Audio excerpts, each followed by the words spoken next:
ప్రజలు గెలవాలి, రాష్ట్రం నిలవాలి. ఏ త్యాగానికైనా సిద్ధమని చెప్పిన వ్యక్తి పవన్ కళ్యాణ్ గారు. సీట్ల కోసం ఆలోచించలేదు. మళ్ళీ సినీ జీవితంలో ఆయనకి లేని గౌరవం ఇక్కడ వస్తుందని కాదు. నన్ను నమ్ముకున్న ఈ ప్రజల కోసం నేను కూడా త్యాగం చేయాలని ఇదే విశాఖపట్నానికి పవన్ కళ్యాణ్ గారు వస్తే ఏం తమిళలో అడుగడుగున ఆటంకాలు క్రియేట్ చేశారా లేదా? ఉన్న పడంగా ఇక్కడి నుంచి వేరే ప్రాంతానికి తరలించారా లేదా అని అడుగుతున్నా. అనుకున్నాడు ఈ సైకో వీడబ్బ సొమ్ము విశాఖపట్నం అని. ఏ తమిళలో వీళ్ళ తాత జాగీరా అని మిమ్మల్ని అడుగుతున్నా. ఇంకా మీ కోపం రాలేదని అడుగుతున్నా. అలాంటి అవమానాలు భరించాడు, వ్యక్తిగత విమర్శలు చేశాడు. ఇకపోతే నా విషయం అయితే నేను ఒకటే చూశాను.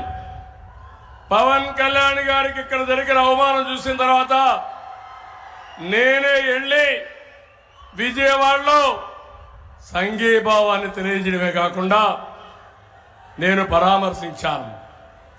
తిరిగి నన్ను జైల్లో పెట్టినప్పుడు ముందు వెనుక చూడకుండా నేరుగా సంఘీభావాన్ని అలయన్స్ ఉంటుందని చెప్పిన మొట్టమొదటి వ్యక్తి పవన్ కళ్యాణ్ గారు. అది అతని చిత్తశుద్ధి. సినిమాల్లో హీరో కాదు, నిజ జీవితంలో ప్రజా జీవితంలో నిజమైన హీరో.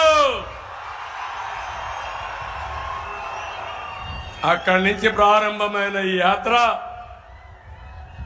ఎన్నో ఇబ్బందులు పెట్టారు, అవమానాలు భరించాం,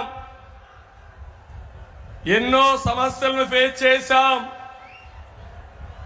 మిమ్మల్ని కాపాడుకోవడని నిద్రలేని రాత్రులు కూడా గడిపాం.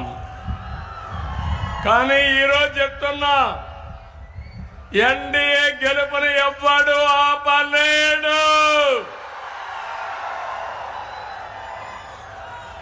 ఇప్పుడే నరేంద్ర మోడీ గారు కూడా చెప్పారు, గెలుపు మనదే, డబల్ ఇంజన్ సర్కార్, అవినీతి ప్రభుత్వం ఇంటికి. సైకో ఎక్కడికి పంపించాలో మీరే నిర్ణయించాలి. అంటే అధికారం ఉందని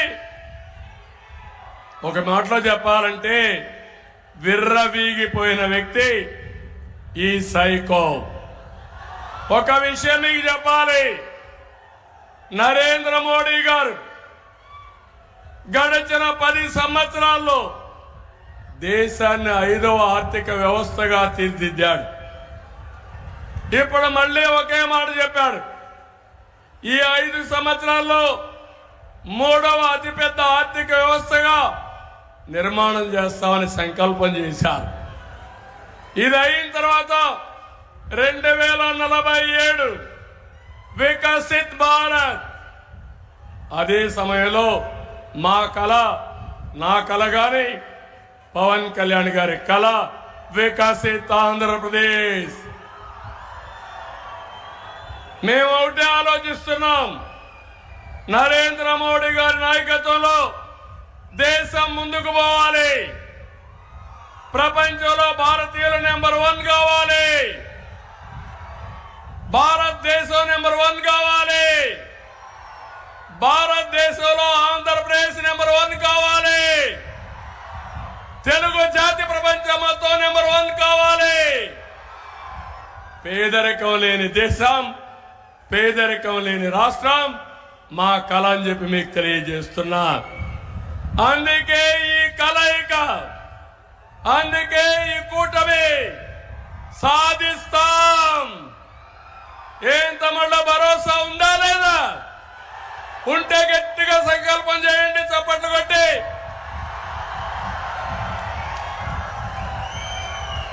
ఇప్పుడు మనకు మోడీ గ్యారంటీ ఉంది,